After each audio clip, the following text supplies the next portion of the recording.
अस्सलाम वालेकुम ख़ातिम नज़ात, मैं हूँ इसरार अहमद कसाना। बहुत ही इम्पोर्टेंट आज टॉपिक है हमारा और साथ-साथ थोड़ा-सा दिल गर्विदा करने वाला भी है। एक तो मैं आपको सिर्फ़ उससे पहले ये बता दूँ कि आज 28 साल हो गए हैं बाबरी मस्जिद के इन्हदाम को। वो भी आपको पता है कितना बड़ा एक ऐसा वाक़या था जिसने पूरी उम्मत मुस्लिमा को बहुत ज़्यादा रंज पहुँचाया, बहुत ही ज़्यादा रंज पहुँचाया। एक मस्जिद को दिन दिहाड़े लोगों के सामने ढा दिया गया। आज 28 साल हो चुके हैं, आज ही का दिन था। दूसरा, जो आज हमने जिस हवाले से बात करनी है, वो बहुत ही बड़ा वाक़या, वो भी उम्मत मुस्लिमा के लिए, पाकिस्तान के लिए ख़ास तौर पे, कि 16 दिसंबर जो 1971 का वाक़या है, जिसको सकूत ढाका भी कहते हैं, फॉल ऑफ ढाका भी कहते हैं, उसको तकरीबन 49 इयर्स जो है वो हो चुके हैं। अब हम ज़रा देखना चाहते हैं कि उसमें क्या-क्या मामलात हुए, किस तरीके से, कहाँ पे हमने गलतियाँ कहाँ पे की और उसकी वजह क्या थी, किस तरीके से हम उनको करेक्ट कर सकते थे और अब कर सकते हैं। तो ये सारी की सारी जो एक स्टोरी है, वो आज आपके साथ थोड़ी-सी शेयर करने की कोशिश करेंगे और उसका तज्ज़िया करने की कोशिश करेंगे और उस शख्सियत के ज़रिए करने की कोशिश करेंगे, हू वाज़ पार्ट ऑफ इट, जो वहाँ पे थे, जिन्होंने अपनी आँखों से ये सब कुछ होते हुए देखा और उस स्टोरी में वो एक एज़ एन एक्टर भी शामिल रहे, क्योंकि वो बहुत ही इम्पोर्टेंट रोल वहाँ पे प्ले प्ले कर रहे थे पाकिस्तान फ़ौज की तरफ से। मेरी मुराद कर्नल फ़ारूक साहब के साथ है, कर्नल ज़िया-ई फ़ारूक, उनसे बात आपकी करवाते हैं। अस्सलाम वालेकुम कर्नल साहब। वालेकुम। कर्नल साहब, बहुत-बहुत शुक्रिया आपका, आपके वक़्त का, आपने हमें टाइम दिया और मैं नाज़रीन को ये बताता चलूँ कि कर्नल साहब ने एक किताब लिखी है, जिसका नाम है बिछड़ गए। ये मैं आपको दिखा भी देता हूँ। ये आप उसका टाइटल देख सकते हैं। ये किताब है सानिया मशरिकी पाकिस्तान की तज्ज़ियाती खुदनविश्त और वाक़तन ये खुदनविश्त है कर्नल साहब की। और ये जो किताब है, ये बहुत ही खूबसूरत अंदाज़ से लिखी गई है और ख़ास तौर पे जिन लोगों ने समझना है कि वहाँ पे क्या हुआ था, मेरा ख़्याल है कि उनके लिए ये किताब बहुत ज़रूरी किताब है और आप इसको मिस ना कीजिएगा। इसका इसकी तफ़सीलात क्या हैं, उसके ऊपर ज़रा बात करते हैं। लेकिन कर्नल साहब, एक तो ये है कि आपकी किताब का बहुत शुक्रिया और दूसरी दूसरी बात ये है कि किताब का जो इंग्लिश वर्ज़न है, वो भी आ रहा है। जी, उसके ऊपर भी हमने बात करनी है। वो आपने क्यों महसूस किया कि उसको भी लिखा जाए? थोड़ा-सा मुझे ये बताएँ, इस किताब की जिस्ट तो मैं नहीं कहता, लेकिन थोड़ा-सा ये बताएँ कि ये मामलात कैसे शुरू हुए? आप वहाँ पे खुद थे एज़ अ कैप्टन, तो थोड़ा-सा मुझे ये बताएँ कि ये मामलात शुरू कैसे होते हैं? मैं आपको 48 में थोड़ा-सा लेके जाना चाहता हूँ, क्योंकि 48 में हज़रत कायद-ए-आज़म की मौजूदगी में ही लैंग्वेज राइट्स शुरू हो गए थे जी हाँ। और उधर से ये सिलसिला शुरू होता है और हमने देखा कि फिर आहिस्ता-आहिस्ता वो रुका नहीं है। वो स्लाइड जो है वो बढ़ती चली गई है और बहुत ही ज़्यादा बढ़ती चली गई। इसको कैसे आप शुरू करेंगे जी, पूरी कहानी को? बिल्कुल, आपने जो शुरू किया वहीं से मैं भी शुरू करना चाहता हूँ। एक्चुअली इस किताब के लिखने का मकसद ये था कि मैं जब वापस आया, सारी इस मुसीबतों से गुज़रता हुआ, इंडिया से भी कैद काट के वापस पहुँचा, तो यहाँ पर लोगों को हर्ट तो बहुत थे, जज़्बात बहुत थे, लेकिन कोई ना जानना चाहता था और ना ही किसी को बताया जा रहा था कि असल में हुआ क्या। ख़ुसूसन सोशो पॉलिटिकल साइड जो है ना, उसको तो बिल्कुल ही ढाँप दिया गया था। यहाँ पर आज तक पाकिस्तान में अब देखें 50 साल होने को है, ना 49 ईयर्स हो ही गया है। तो इन इस हाफ सेंचुरी में कभी कोशिश ही नहीं की गई कि इसको ट्रेस किया जाए कि कहाँ से हमारा कसूर हुआ और कहाँ से हम गलत गए। तभी तारीख बनती है ना। सिर्फ एक अपॉलॉजी थी, हमीदुर रहमान कमीशन। वो एक बंगाली जज थे, उनको दिया गया, लेकिन उनका उस मैंडेट इतना महदूद कर दिया हाँ, गया। उनके तो टीओआरस में ये नहीं था कि वो इन्वेस्टिगेट करें। उसमें ये था जी 70 और 71 में क्या हुआ, हाँ, यानी वो असल में उससे पीछे पीछे जा ही नहीं नहीं सकते जाएगा। थे। ठीक है, अब मैं आपको बताता हूँ 48 से। असल में इससे भी पहले देखें तो पाकिस्तान, मशरकी पाकिस्तान जो था, ये एक ऐसा बच्चा पैदा हुआ था जो कि सेंसिटिव था, जिसको कहते हैं कि बहुत ज्यादा एक रिस्क लेके पैदा बच्चा होता है। बच्चा जो रिस्क लेके पैदा होता है उसके लिए खसूसी तौर पे तवज्जो दी जाती है, उसकी खुराक पर, उसके आबो हवा पर, उसको लपेटने पर।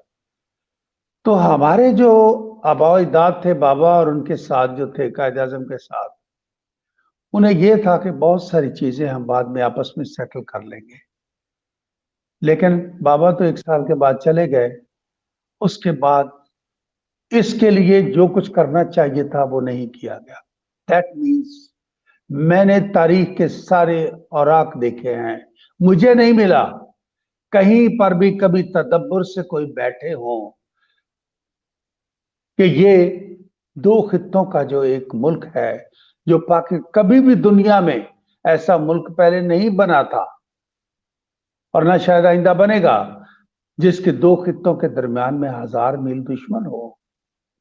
तो उन लोगों को सोचना चाहिए था कि वो किस तरीके से अपना कोई रास्ता निकालते हैं, उनको एक स्पेशलिटी देनी चाहिए थी।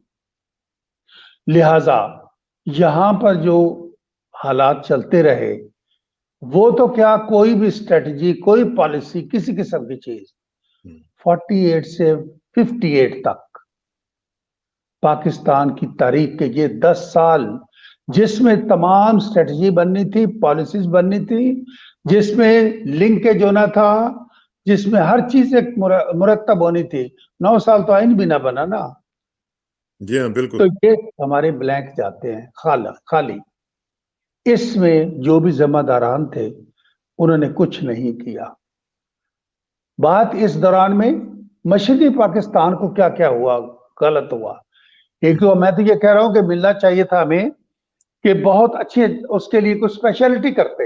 हुआ क्या, हुआ ये कि जब बाबा वहां पे एक ही विजिट किया उन्होंने 48 में और हंगामा हुआ उर्दू लैंग्वेज के ऊपर, इस पर भी लोग आवाज उठाते हैं कि जी ये क्यों उनको उनको वहां पर ये किया गया। लेकिन दरअसल उर्दू लैंग्वेज जो है ये किसी भी सूबे की लैंग्वेज नहीं है। हमने लैंग्वेज फ्रैंका। लिंगुआ फ्रैंका जो बाबा कहा करते थे, मीडियम ऑफ एक्सप्रेशन, तो एक तरह का ये था कि उनको समझाना चाहिए था, जो कि नहीं समझाया गया।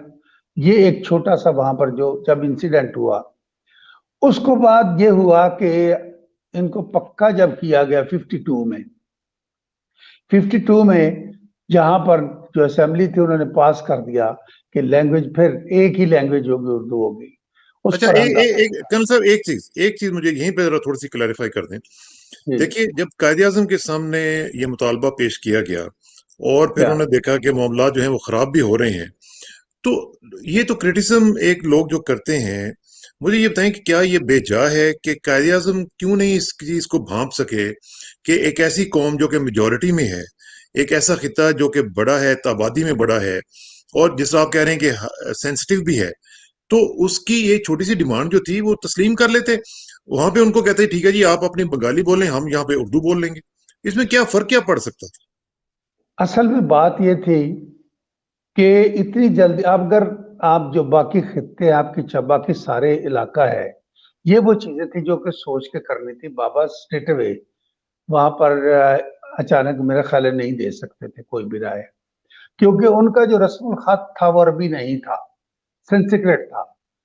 तो आपके ये सारे सूबे, वो तो बंगाल में तो जिसने कुरान पाक पढ़ा है वो अलफ बे पे से वाकिफ था।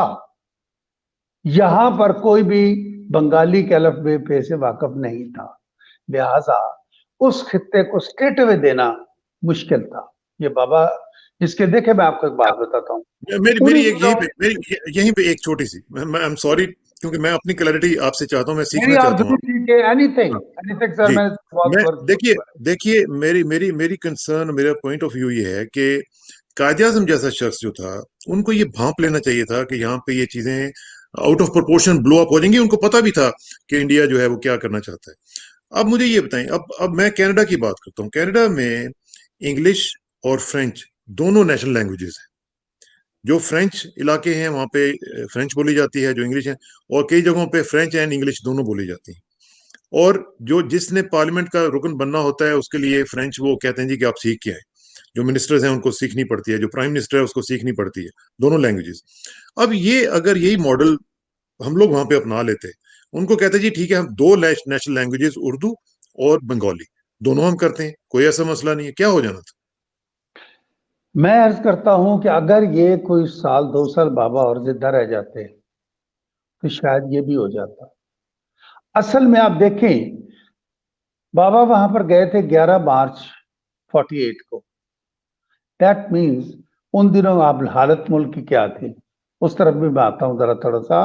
बंगालियों में उसी वक्त से एक नेग्लेक्ट किए जाने का जो एहसास पैदा हुआ उन्हीं दिनों में हुआ है। वो क्यों हुआ?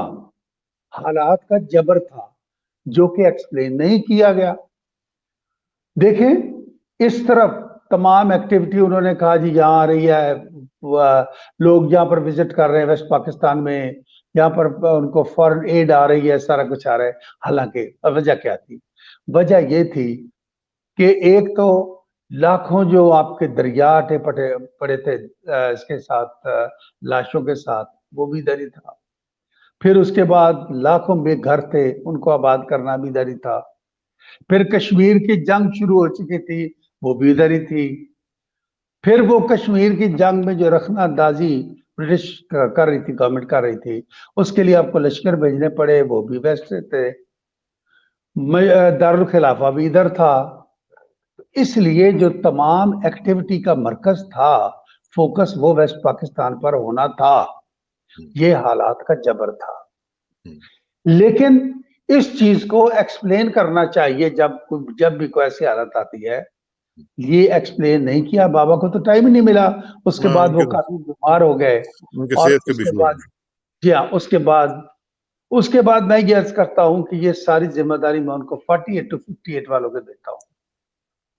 यहां पर असल बात क्या थी कि यहां पर जो सियासत थी वो पूरी की पूरी वो चल रही थी आपके फ्यूडल लॉर्ड्स के ऊपर, उनके कंधों पर, अवाम पे नहीं थी।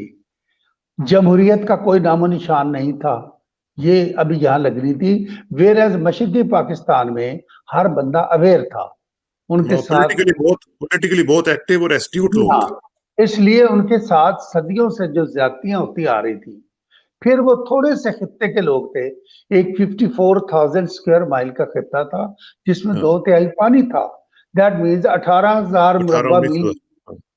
उस वक्त वो 4.5 करोड़ लोग रहते थे जिनका एक ही रंग था, एक जुबान थी, एक खाना था, एक उनका तहजीब थी, एक तारीख थी, एक महरूमियत थी। और यहां पर क्या था? आज भी आप इकट्ठे नहीं हो पा रहे। हाँ हाँ ये वजह, डिवाइडेड। ये देखें, ये जो इम्बैलेंस था, इस इम्बैलेंस को तदब्बर ने सुलझाना था। लेकिन तदब्बर कहां से लेकिन लाते? लेकिन लेकिन तदब्बर कहाँ से आता कर्नल साहब, मुझे ये बताएं कि जैसे ही देखें कायद आज़म की तो जाहिर है कि अल्लाह ताला ने लिखा हुआ था, हमारी बदनसीबी कि वो बहुत जल्दी चले गए। और उसके बाद फिर हमने जो शिराजा बिखरते हुए देखा, और जिस तरीके से हमारी पॉलिटिकल एलीट ने अपने आप को सरेंडर किया ब्यूरोक्रेट्स के सामने, तो फिर तो यही कुछ होना था ना। मैं आपको अर्ज करता हूं कि जो इन्होंने वही सिस्टम रखा जो चंद्रगुप्त मौर्य के वक्त से आ रहा था अमेंडमेंट के साथ, हम्म, हम्म, कि जी एक इलाके का, उसको आप नवाब कहें, उसको आप फ्यूडल कहें, या पॉलिटिकल साइंस जिसको वो लोकल स्काउंड्रल्स कहती है, ठीक है।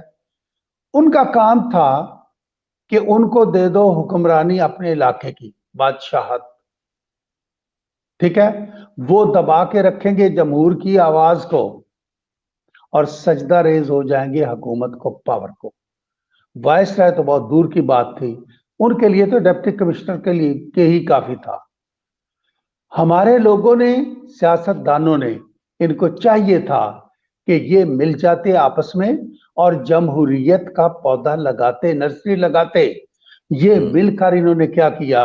इन्होंने मिलकर ब्यूरोक्रेट को गवर्नर जनरल लगा दिया, जिसके पास वो पावर थी, वो जो वायसराय के साथ थी, जो प्राइम मिनिस्टर को कान से पकड़ के निकाल भी सकता था, रख भी सकता था। और ये अपने अपने इलाके में ही बादशाहत पर कनात कर गए। ये जो चीज थी, इसमें जमहूरियत नाम की तो कुछ चीज, देखिए वैसे भी फ्यूडल के तो डीएनए में जमहूरियत नहीं होती। हाँ, कहां से लाते? वो तो खुद मैं डिक्टेटर होता है। मैं आपको अर्ज कर रहा हूं कि हमारे यहाँ जो सिस्टम था, मैं कहता हूं कि ये 10 साल जो हमारे सिस्टम था, कोई सिस्टम था ही नहीं। सुकरात को जगाना पड़ेगा कि वो हमें बताए कि एक ऐसा खित्ता जहां पर जमहूर की आवाज, लफ्ज नहीं निकलता, सांस नहीं निकलने दिया जाता, और उसको जो दबाने वाले हैं वो सजदा रेज हो जाते हैं नौकर के आगे, नौकरशाही के आगे। तो बताओ इस तर्ज हुकूमत को क्या कहोगे? ये सुकरात ही उठ के बताए तो बताए, और कोई नहीं बता सकता। ठीक बात मैं है। अर्ज करूं, ये वो वक्त है, ये 10 साल जिनमें हमारी तबाही हुई, जिनमें हमारी बर्बादी हुई। इनमें मशरकी पाकिस्तान के साथ मैं गिन रहा था क्या क्या हुआ। 49 में उन्होंने बना ली थी अवामी लीग, जिसका मुजीब उसका जॉइंट सेक्रेटरी था, फाउंडर था। और फिर ए के फजल 50 हक साहब ने भी। जी मैं अर्ज करता हूं, 52 में लैंग्वेज राइट्स होते हैं, 3 बंदे मारे जाते हैं स्टूडेंट्स। तो उनकी जो वो एक थी ना अपना तहरीक, उसको उसको खून मिल गया। हाँ, खून मिल बिल्कुल गया। ठीक। और 2 ही पॉइंट थे, वो ये था रीजनल ऑटोनॉमी हम्म, और लैंग्वेज। हम्म। अब 53 में ए के फजल हक शेर बंगाल ने अपनी कृषक श्रमिक पार्टी शुरू कर दी।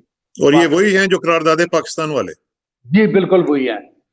ये इस तरीके इसलिए कि इनके साथ जहां पर जो सियासतदान कर रहे थे, उसका मैं सिर्फ एक बात कहूंगा कि ख्वाजा नाजमुद्दीन से पूछा गया कि जी आप गवर्नर जनरल भी रहे हैं और आप प्राइम मिनिस्टर भी रहे हैं, तो इनमें से कौन सी अपॉइंटमेंट ताकतवर थी?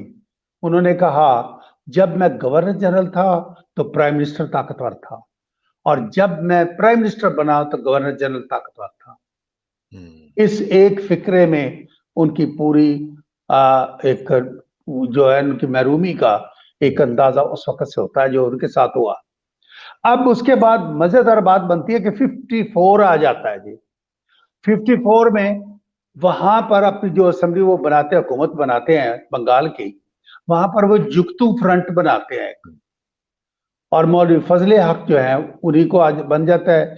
और हम्म, मुजीब के जो अवामी लीग है, हालांकि इनके पास सबसे ज्यादा वोट थे, लेकिन ये अपोजिशन में बैठ जाते हैं। हम्म, अच्छा, अब दोनों के पास 2 पार्टियां जो अपोजिशन और हुकूमत है, दोनों के दरमियान पास क्या था? एक ही एजेंडा था, और वो 2 पॉइंट एजेंडा था। लिहाजा क्या हुआ, वहां मुस्लिम लीग को 1954 में सिर्फ 14 वोट मिले। इन्होंने कहा वो जी बंगाली अलहदा हो जाएंगे, ये तो सारे इकट्ठे हो गए। गवर्नर जनरल गुलाम मोहम्मद ने सिकंदर मिर्जा को भेजा और उनकी हुकूमत तोड़ दी, हम्म, और वहां पर गवर्नर राज लगा दिया गया। ये मैं महरूमियों की बात कर रहा हूं, क्यों क्यों लोग दूर हुए। 55 में उन्हें बताया गया जी हम तो जमहूरियत, हम तो भाई हैं 55 में, लेकिन हम पैरिटी पे चलेंगे। हम्म, तुम 56% हो, हम 44% है, तुम भी 50 लोगे वोट और हम भी 50 लेंगे। ये कैसी जमहूरियत थी? यह समझा लेते। उन्होंने अपनी आवाज उठाई जब 1 यूनिट बनी, तो उन्होंने आवाज उठाई उस वक्त, मुजीब ने उठाई थी आवाज हाँ, कि मेरी तारीख है, मेरा खित्ता है बंगाल, क्या मैं खलीज बंगाल को अपना वतन कहना शुरू कर दूं? Over rule.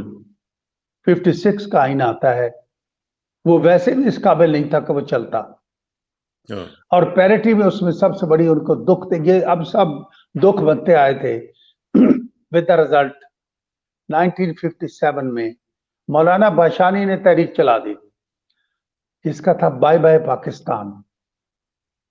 Bye bye Pakistan, ये वो 10 साल हैं जिनमें पाकिस्तान अलहदा हो चुका था। कौन कहता है बाद में चला, बाद में अलहदा हुआ है? हम्म, 57 की बात कर रहा हूं मैं, उस वक्त तक। उसके बाद मार्शल लॉ लगा, दब गए लोग अयूब के मार्शल लॉ में। लेकिन उसमें क्या हुआ कि मार्शल लॉ में अयूब के दौर में बड़ी तरक्की हुई है, लेकिन इसका जो फोकस रहा वो वेस्ट पाकिस्तान में रहा, उतना उनको हिस्सा नहीं दिया गया। दूसरी बात यह थी कि ईस्ट पाकिस्तान में भी हर जगह पर क्या होता था कि चूंकि ईस्ट पाकिस्तान बंगाली जो थे वो थोड़े थे उसमें आर्मी में, देयरफॉर ऐसा लगता था जैसे हर जगह पर आर्मी रूल जो है, पंजाबी रूल उसको कहते थे, वो हर वेस्ट पाकिस्तानी को पंजाबी कहते थे। तो ये पंजाबी रूल उन्होंने समझा कि जी वो आ गया है। 58 के मार्शल लॉ के बाद ये चला और आगे ये सिलसिला चलता गया। 64 में जब मोहतरमा फातिमा जना और अयूब का ये इलेक्शन होता है, 65 में हुआ, लेकिन 64 में उस वक्त जब ये कैंपेन चल रही थी, तो उस कैंपेन के दौरान मोहतरमा फातिमा जना का जो कारकुन था, main person in east Pakistan, वो मुजीबुर रहमान था। और मुजीबुर रहमान 48 से लीडर चलता आ रहा था, लेकिन वो जरा थोड़ा लो प्रोफाइल पे आ रहा था तो जानबूझकर। पहले जॉइंट सेक्रेटरी थे, फिर उसके बाद आहिस्ता आहिस्ता बढ़ते चले।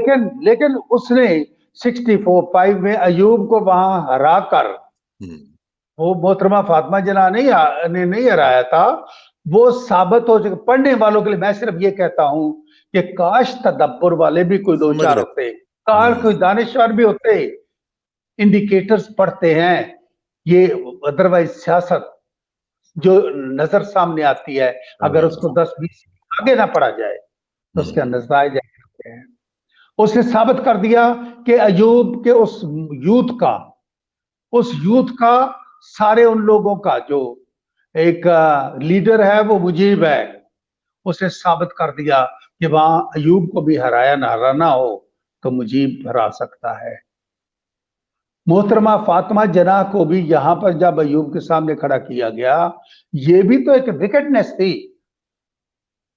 मोहतरमा को 16 साल से तो बंद रखा गया था। अगर ऐसे हालात थे तो उनके तदब्बर से क्यों ना फायदा उठाया गया। अब 72 साल की उम्र में जबकि उन्होंने कोई एडमिनिस्ट्रेटिव, कोई सियासी अपॉइंटमेंट नहीं की थी, उनको अयूब के खिलाफ इसलिए खड़ा कर दिया कि खुद ये सियासतदान खुद अयूब का सामना नहीं कर सकते थे। और ये चालाकी थी। हालांकि इनके पास कोई ऐसा वो मैंने देखा इनका जो सिस्टम था कि अगर फातिमा जना मोहतरमा जीत भी जाती मादरे मिल्लत, तो फिर ये वही करते जो 58 से पहले करते आ रहे थे। ये था इनका इलेक्शन। अच्छा, अब बात बनती है, this brings us to Agartala case. पहली बात तो ये है कि 66 में 6 पॉइंट फार्मूला वो करता है, वो दे देता है अपना 6 पॉइंट फार्मूला मुजीबुर रहमान, लाहौर में बैठ कर दिया। ठीक है, उसके बाद थोड़ा बहुत शोर मचा, ये अलहदा करना चाहता है, ये वगैरह वगैरह जो कुछ भी चला। उसके बाद उसको अगरतला केस बन जाता है। अगरतला केस दुरुस्त था, गलत नहीं था। लेकिन उसके बाद जब अयूब कमजोर पड़ता है, अयूब को गिराने के लिए हमारे लोग इकट्ठे हो जाते हैं, सारे सियासतदान जो थे वो इकट्ठे होके वो कहते हैं जी कि मुजीब जो है जब तक वो नहीं आएगा हम नहीं बैठेंगे, इसलिए कि मुजीब मुहिब्बे वतन है, उसको छोड़ा जाए। लिहाजा मुहिब्बे वतन को छोड़ा गया। ठीक है, मैं जाती तौर पे कहता हूं, यहां पर मैंने लोगों को सुना कि उनको बंगाली गद्दार, कभी मेजॉरिटी भी गद्दार हुई है? मेजॉरिटी इज ओपिनियन, नॉट गद्दार। अब बात ये बनती थी कि मुजीबुर रहमान को छोड़ा गया, 6 पॉइंट फार्मूला पर उसने इलेक्शन लड़ा, एडल्ट फ्रेंचाइज पे इलेक्शन हुआ, बड़ा फेयर इलेक्शन हुआ। जब उसको पावर देने पे वक्त आया, तो उस वक्त क्या हो गया था। नाउ वी कम, हम हिस्ट्री के उस जगह पर आ जाते हैं। उसके नंबर जरा बताएं ना कि उसके नंबर्स क्या थे और हमारे नंबर्स क्या थे। उसको भी छोड़ें जी, मैंने जो पॉइंट उठाया है अपनी किताब में भी वो ये है कि इलेक्शन करवाया क्यों था हमने। इलेक्शन से पहले ही फैसला हो चुका था, उधर तुम इधर हम। उसकी मैं वजह बताता हूं, मैं क्यों कह रहा हूं। इसलिए कि 162 सीट थी मशरकी पाकिस्तान की और 138 सीट थी मगरबी पाकिस्तान की। 162 सीट के लिए मगरबी पाकिस्तान का एक भी लीडर, एक भी पार्टी वहां पर कैंपेन करने नहीं गई, इंटरेस्टेड थे। और एक भी बंगाली यहां पर कोई कंपेन करने नहीं आया 138 सीटों में से। अभी ये हमारी गिलगित बल्तिस्तान में रिसेंटली जो 24 हुई है, सारी पार्टियां पहुंची हुई थी कंपेन करने के लिए। ठीक है, इलेक्शन से पहले कंपेन में इंटरेस्ट ही नहीं था, तो आप कौन से इलेक्शन का इंतजार कर रहे थे? और क्या रिजल्ट आना था? 162 सीटों में से मुजीबुर रहमान ने 160 सीटें ली, और दूसरी दो जो थी उसने खुद दी है। ये भी आपको बता दूं, एक चकमा ट्राइब का राजा त्रिदेव राय था, हेड उनका, उसको दी, और एक सबसे सीनियर जो हमारे सियासतदान थे, पीडीपी के चेयरमैन नूरुल अमीन साहब, उनको दे दी। ये एक उसने, ये भी उसकी मेहरबानी थी, वरना वो ले सकता था। अब बात यह है कि 300 की असेंबली में 150 वाले को प्राइम मिनिस्टर बनना है, 160 उसकी पॉकेट में है। आप शोर मचा देते हैं जी पावर शेयरिंग का। ठीक है जी। और वहां पर यह्या खान जनवरी में शाह ईरान जा रहा था खटमंडू, तो वहां पर उसको कहता है meet chief future prime minister of Pakistan. हाँ। ठीक है जी। बंगालियों को पहले उन्होंने कहा जी पहली दफा हमारी हुकूमत आने वाली है, और लोगों को ये था, जब वो कहते थे लेकिन पंजाबी इतनी जल्दी छोड़ेंगे नहीं, ये लोग वेस्ट पाकिस्तानी छोड़ेंगे नहीं हमें, ये हमें नहीं देगी हुकूमत। और फिर वो कहते थे कि हमने तो अपनी हुकूमत बनानी है, वेस्ट पाकिस्तान का दिल चाहे तो हमारे साथ आ जाए, ये एटीट्यूड बन गया था। और इतनी जब जब जो मैं कहता हूं मुजीब देखें, वो यूथ का लीडर था 48 में, अब 70 आया है, अब भी यूथ का लीडर है। इसके दरमियान में जनरेशन वो भी उसकी है। और जब कोई लीडर किसी एक यूथ का बनता है तो वो 10 साल का लीडर नहीं होता, वो एक यूथ आगे और एक पीछे का होता है, वो 30 साल का होता है। बिल्कुल ठीक बात। ठीक है ना जी। तो वो एक मुकम्मल वाहिद लीडर था। अब दूसरी पॉइंट जिसमें कि वेस्ट पाकिस्तानियों को रखा गया, बिल्कुल अंधेरे में रखा गया, और वो ये आता है कि जब ये आपस में एक तरफ लड़ पड़ते हैं, ये इनकी, पहले तो मैं सियासतदानों की बात कर लूं कि दो पार्टियां हैं, चले कोई बात नहीं, मान लिया जी, 81 सीट वाला जो है 160 वाले को चैलेंज करके बैठा हुआ है। ओके, कि जी हमारी इस प्रोविंस में कोई नहीं है, उनका नहीं है, तो हमारा एक रीजन की तरफ पे अगर कुछ आता है तो वो 57 सीटों वाले, 81 तो भुट्टो के पास थी, 57 सीटों वाले वो जो मोहतरमा फातिमा जिन्ना को इलेक्शन लड़ा के लाए थे, जो मुजीब को छुड़ा के लाए थे, उनसे पूछो कि कहां थे। अगर मुजीब दुरुस्त था तो उसके साथ खड़े होते, अगर मुजीब गलत था, भुट्टो दुरुस्त था, उसके साथ खड़े होते। ये तमाम क्या हुआ, किसी ने पाकिस्तान का सॉलिडारिटी पे किसी किस्म का कोई इंटरेस्ट नहीं लिया। हम लोग आमने सामने ये जब पार्टियों का आपस में खड़ा हो जाते हैं और उसके बाद पार्लेज होते हैं, पार्लेज वो नहीं हिलते अपनी अपनी जगह से। मुजीब उस वक्त तक नौजवानों के नरगे में इस तरह आ चुका था कि he was hostage to that. ठीक है, वो कहते थे कि मुजीब अगर जरा सा भी इसने अकोमोडेट किया वेस्ट पाकिस्तानियों को तो हम इसको उड़ा के रख देंगे, हम खुद डिक्लेयर करेंगे बांग्लादेश को। हमें कहते थे कि आप तो मेहमान हैं। और उसमें फिर क्या हुआ, मार्च में जब ये इन्होंने किया असेंबली के, जब ये बात शुरू होती है तो मार्च का ऑपरेशन याद है, लेकिन मैं आज बताना चाहता हूं, मैंने किताब अपनी में लिखा है कि वो हफ्ता एक याद कर लो, पढ़ो उसको कि क्या था।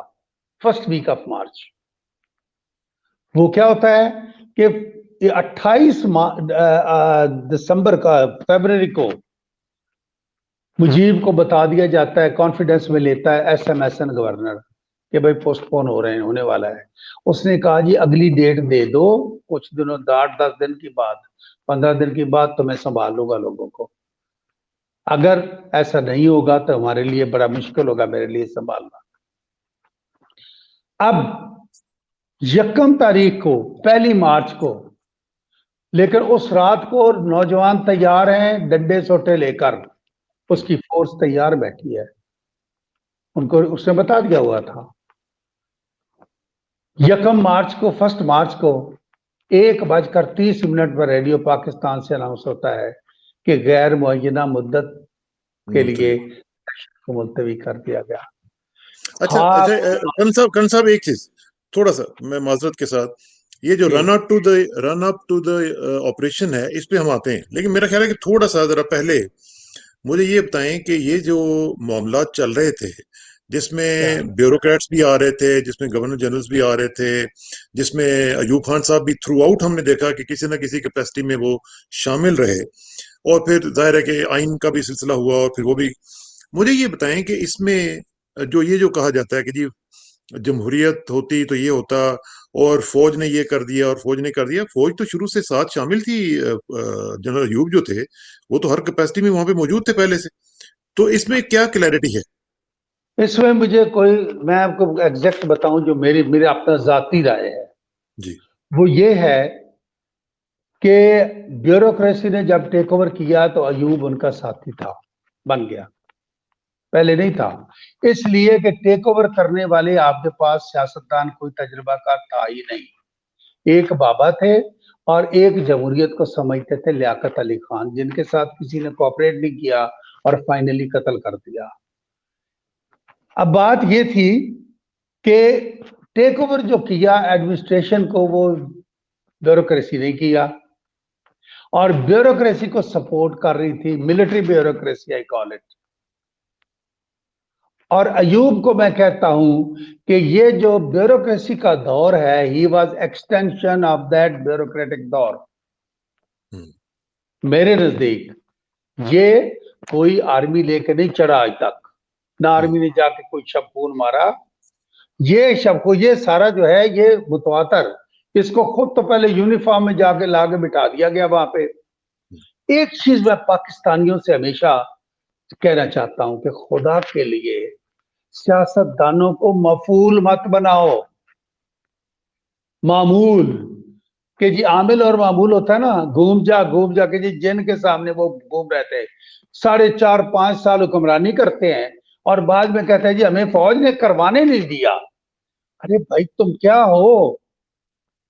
ये मफूल बन के रहते हो तुम, फाइल जो है वो होते हैं। तो बताओ, छोड़ो ना फिर, 6 महीने बाद छोड़ दो कि मुझे काम नहीं करने दे रहे, वरना ओन करो। सियासतदानों को, आप अपने लीडर्स को ये चीज तस्लीम पहले कराएं कि he is the one, he is expected to lead, he is expected to have dignity, integrity and strength. अगर वो 4.5 साल मौज करने के बाद, लूटने के बाद कहते हैं कि जी मुझे तो फौज ने काम नहीं करने दिया गया था, तो मेरा ख्याल है उनका इलाज कुछ और होना चाहिए और ये कौम को करना है। ठीक है, मैं हमेशा ये कहता हूं कि मेरा ये अपनी थ्योरी है कि नजरिया जरूरत को खत्म करने के लिए जरूरी है कि नजरिया मजबूर जमहूरियत को उसके साथ दफन किया जाए। जमहूरियत मजबूर नहीं होती है। अगर आप जमहूरी लीडर हैं तो आप मजबूर नहीं है, अगर आप मजबूर बन गए यू गेट लॉस्ट देन। अच्छा खैर, एनीवे, अब we coming back to this, मैं आपको बताऊं, Ayub was very much with the power. वो एक पावर बन गया था ना, पावर जो बन गई थी ब्यूरोक्रेट की, उसी के साथ ही उसकी एक्सटेंशन था, अयूब यहां तक आया। वेस्ट पाकिस्तान में जमहूरियत का आगाज उस वक्त होता है जब भुट्टो ने अयूब रिजीम को छोड़ा। जब भुट्टो ने अयूब को छोड़ा है ना, उसके बाद जमहूरियत का आगाज वेस्ट पाकिस्तान में होता है। और वो जो लोग थे, अब फर्क क्या पड़ा था, 2 कौमें बन चुकी हुई थी आपके उस वक्त।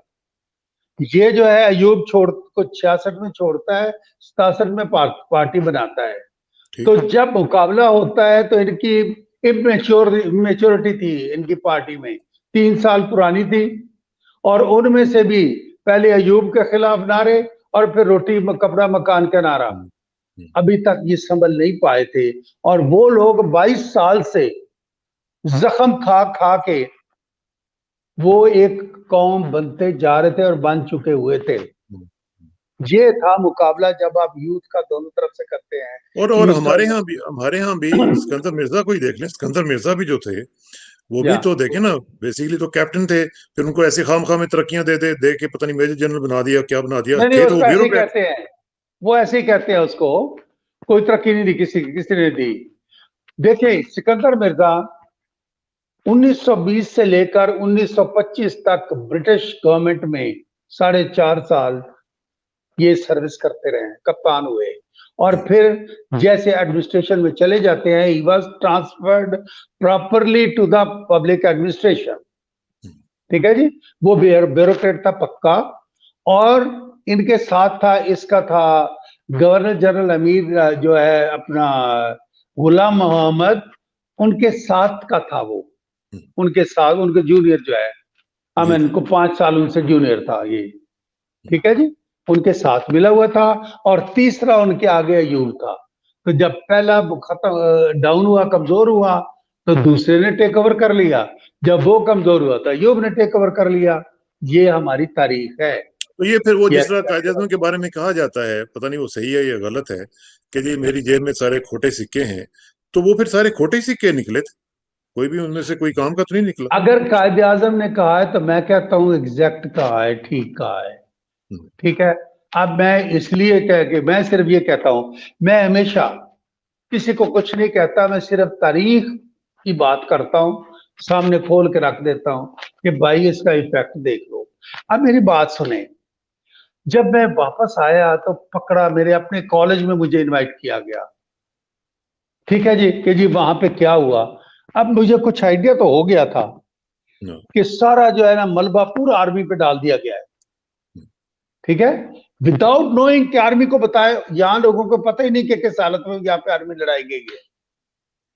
यहां पे दानेश्वरों से मैंने पूछा कि आपको पता है कि बॉर्डर कितना है इस पाकिस्तान का? खुदा की कसम आज भी नहीं पता। छोटा सा मुल्क, कहते हैं कि वो छोटा सा इतना सा तो खिता था। हाँ, हालांकि 4000 समथिंग कोई उनका है वो। 4096 किलोमीटर बॉर्डर उसका, वो डिफेंड करना है आपने। एक डिवीजन रखा हुआ था आपने वहां पे। ठीक है जी, 4096 किलोमीटर बॉर्डर है। सिर्फ 200 म्यांमार के साथ है, यानी चारों तरफ इंडिया है। और फिर और दरिया पांचवी देखें। तरफ और चौथी तरफ जो है वो खलीज बंगाल है, 584 किलोमीटर। और वो इंडियन नेवी की झोली में है, गोद में।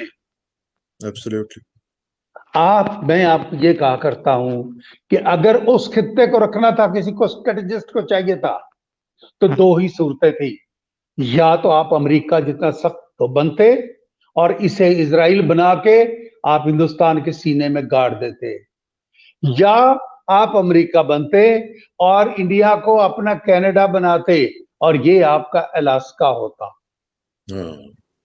ये कोई सूरत नहीं थी। किसी ने सोच, ये मुझे बताएं, एक आम आदमी से पूछा जाता है कि जनाब मैंने जब लड़ना हुआ आपके ऊपर से उड़ के जाऊंगा, 2 जहाज मेरे पास, 2.5 हैं, और वहां जाके मैं लड़ूंगा आपसे।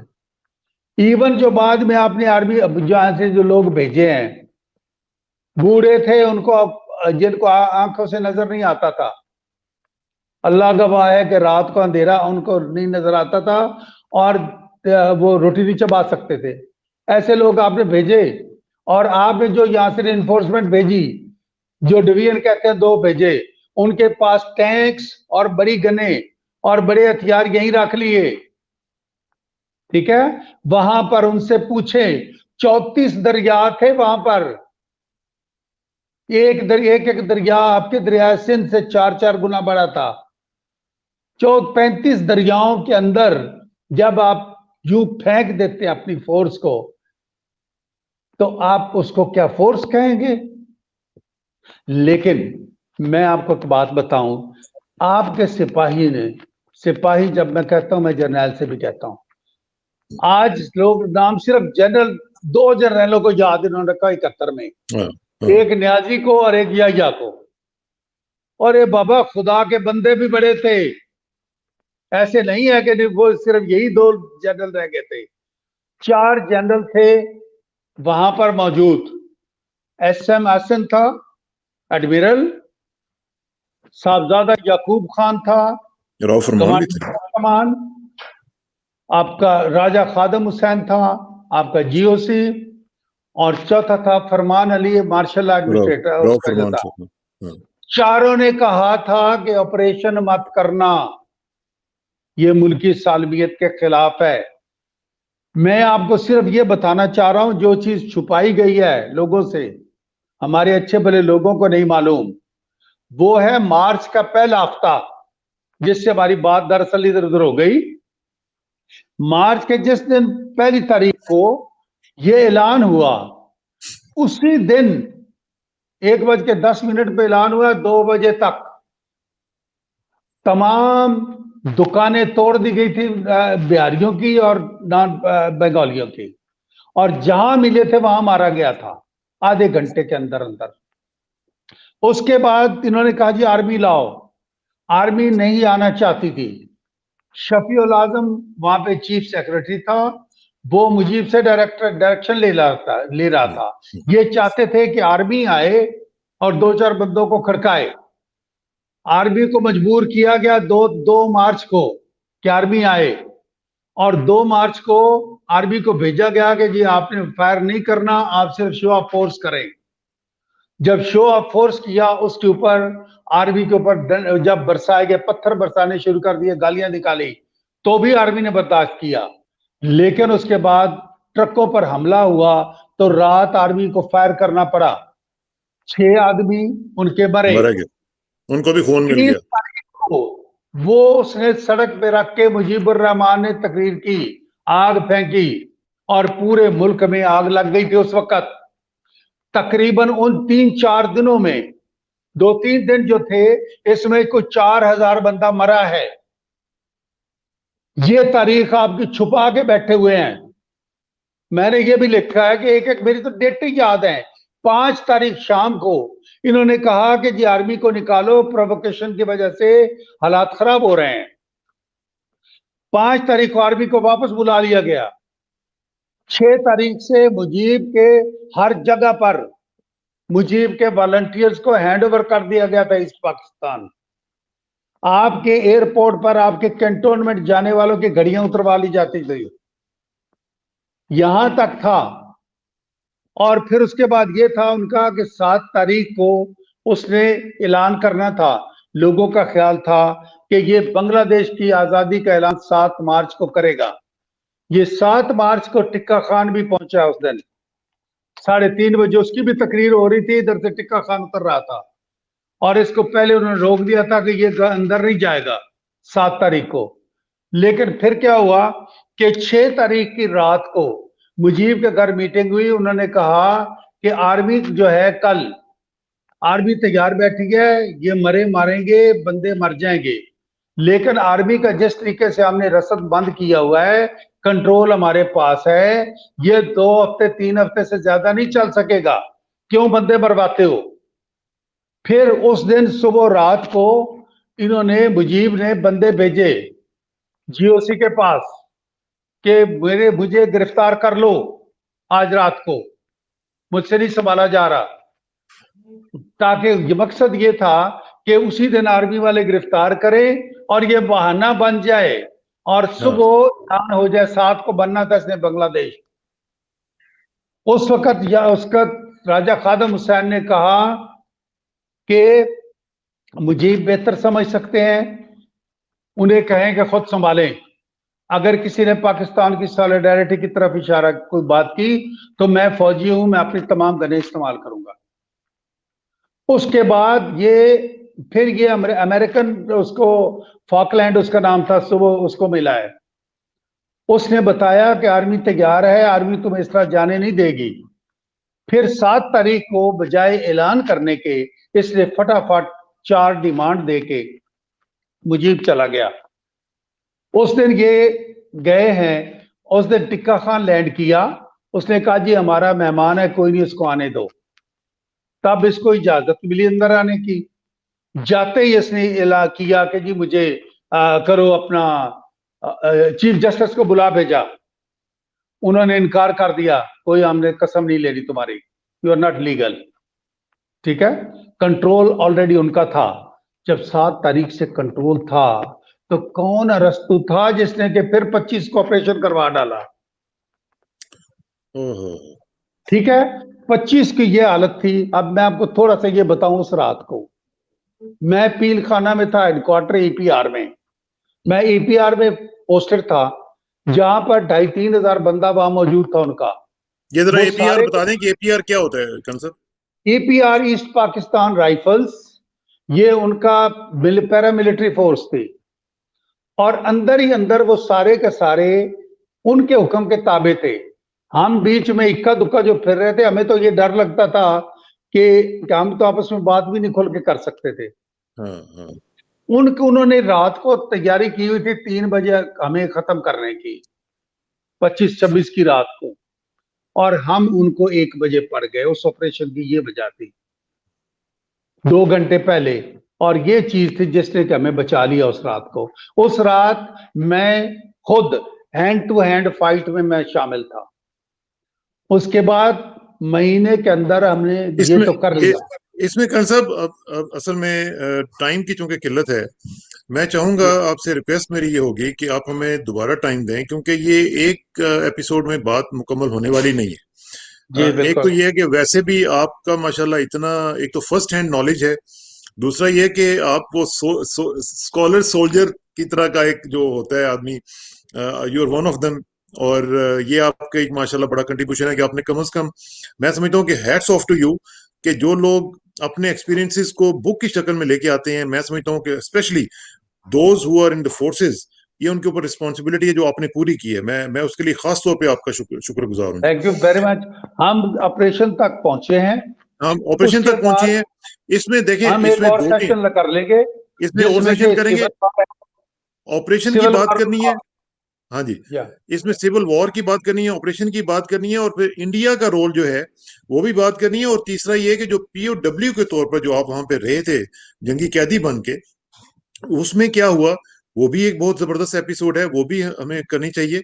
ये सारी चीजें ठीक हम है करेंगे। और मेरी आपसे रिक्वेस्ट होगी कि आप हमारे नाजरीन के लिए थोड़ा सा दोबारा टाइम दीजिएगा, ताकि हम उनके साथ इंशाल्लाह। आपकी जो बाकी चीजें वो शेयर कर सकें। एक तो ये है कि ये जो इंशाल्लाह किताब है आपकी, मैं लोगों से कहूंगा, गुजारिश करूंगा कि ये जरूर पढ़ें, क्योंकि ये एक उस कहानी को आपके साथ शेयर करती है जिसके बहुत सारे एस्पेक्ट्स जो हैं वो आप तक नहीं पहुंचे हैं। कर्नल साहब ने ये किताब जो है लिख के वो तमाम एस्पेक्ट्स आप तक पहुंचाने की कोशिश की है, और इसमें दर्द दिल के साथ पहुंचाने की कोशिश की है कर्नल साहब ने।